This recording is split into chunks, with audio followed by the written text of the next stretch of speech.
Assalamualaikum warahmatullahi wabarakatuh. Halo semuanya. Kali ini saya ingin sharing ya tentang peternak murai di kandang minimalis. Di dalam video ini saya mempunyai kandang yang cukup luas sebenarnya di tempat tinggal saya. Ada 30 petak kandang murai batu. Jadi bagi teman-teman yang mempunyai lahan luas mungkin bisa sedikit ini untuk inspirasi ya, pembuatan kandang seperti ini yang saya punya di kota kelahiran saya.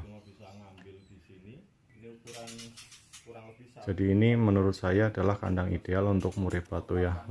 Kalau mempunyai lahan luas bisa membangun kandang dengan ukuran yang ideal untuk murai batu ya. Jadi murai bisa terbang ke sana kemari sehingga tidak terlalu banyak lemak seperti itu. Dan di kandang saya ini kalau sedang bagus bisa menghasilkan 30 ekor trotolan murai per bulan. Jadi ya cukup lumayan. Ya, kita kembali ke topik awal. Saya akan sedikit membahas tentang bagaimana peternak murai batu di kandang minimalis. Ya, ini penampakannya. Kita bisa memanfaatkan kandang lovebird yang ukuran sekitar 75 x 45 x 45 ya, atau juga kandang lovebird yang jumbo seperti ini.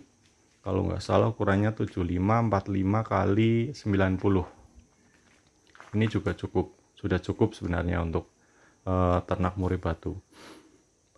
Keuntungannya hemat otomatis ya, di modal awal kita cenderung lebih murah, lebih hemat.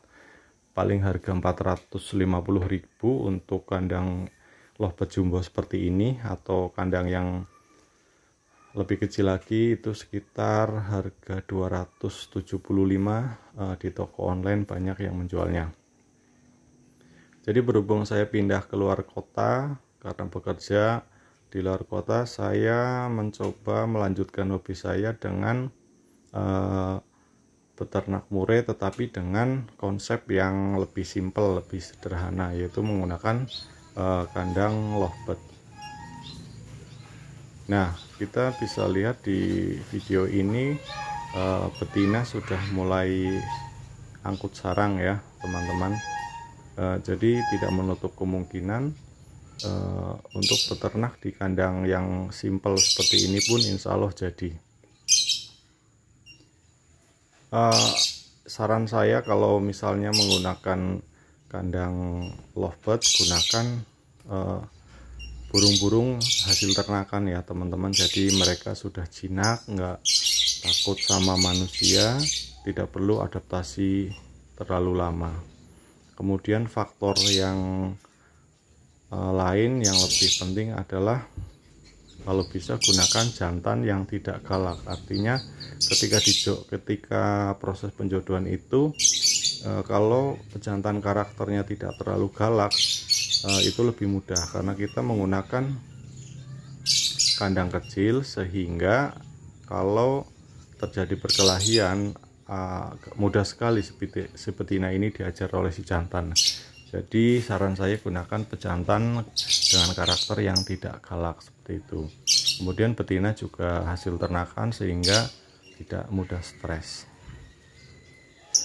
Kemudian selanjutnya adalah kemarin saya coba kandang ini di dapur di depan kamar mandi, tetapi hasilnya tidak maksimal karena terlalu lembab ya, terlalu lembab. Kemudian si jantan ini molting, mabung sebelum waktunya, jadi mabung stres karena mungkin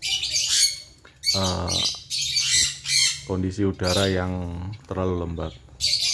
Ya, ini selingan ya teman-teman. Saya juga memelihara emprit Jepang agar kita mengalihkan pikiran kita, tidak terlalu menunggu murai bertelur. Sambil menunggu kita saya memelihara emprit Jepang buat iseng gitu.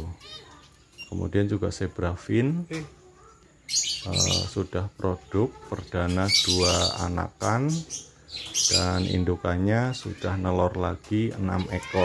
Jadi untuk burung-burung kecil ini harganya murah ya, paling 100.000, tetapi tingkat produktivitasnya ini tinggi ya. Mudahnya misalnya 6 ekor ya, itu kan nelor 6 ekor, 6 butir telur kalau netes semua.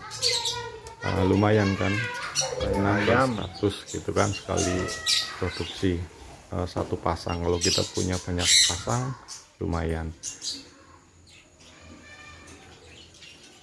Nah, ini di depan rumah ya, karena ini di perumahan, di depan teras, di halaman yang cukup sempit, dan ternyata burung-burung ini juga mau berproduksi. Jadi untuk terutama teman-teman yang masih ngontrak, masih hidup di kos, bisa iseng-iseng beternak burung yang dengan cara yang simple, dengan kandang yang minimalis, hemat biaya seperti itu. Dalam video saya yang di depan, untuk kandang yang permanen besar seperti itu bisa habis ratusan juta ya teman-teman, untuk 30 petak kandang. Tapi untuk kandang-kandang yang kecil seperti ini, insya Allah biaya jauh lebih murah. Betina sudah mulai angkut sarang ya, insya Allah saya optimis ini akan jadi ya teman-teman, tinggal nunggu waktu saja.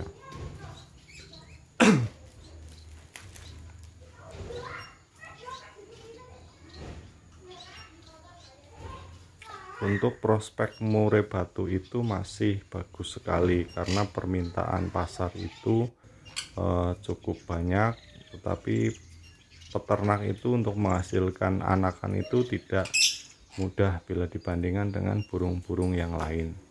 Jadi harganya masih bertahan di angka yang masih lumayan.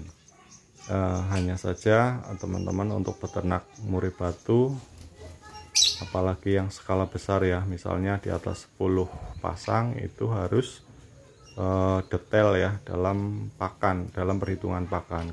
Karena kalau kita tidak kurang apa ya, matematikanya kurang dalam pemberian pakan, maka keuntungan bisa menurun. Dalam artian karena biaya pakan murai itu beli semua ya, dari jangkrik, cacing, kemudian keroto,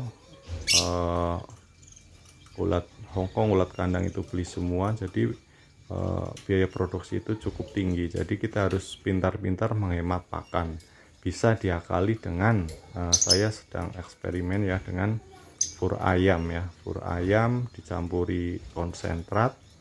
Jadi yang saya perhatikan itu bisa merangsang ya, betina untuk cepat bertelur.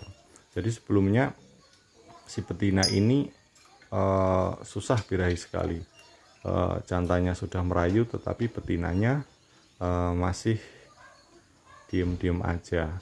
Saya coba ganti dengan fur ayam dan juga konsentrat ayam, bisa dibeli di toko yang sama.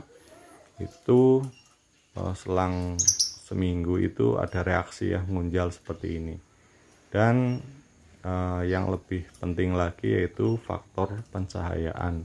Usahakan dapat sinar matahari langsung ya teman-teman, walaupun nggak full ya, cuma misalnya 1-2 jam dapat sinar, itu jauh lebih bagus. Karena makhluk hidup itu pada dasarnya membutuhkan sinar matahari untuk metabolisme tubuhnya.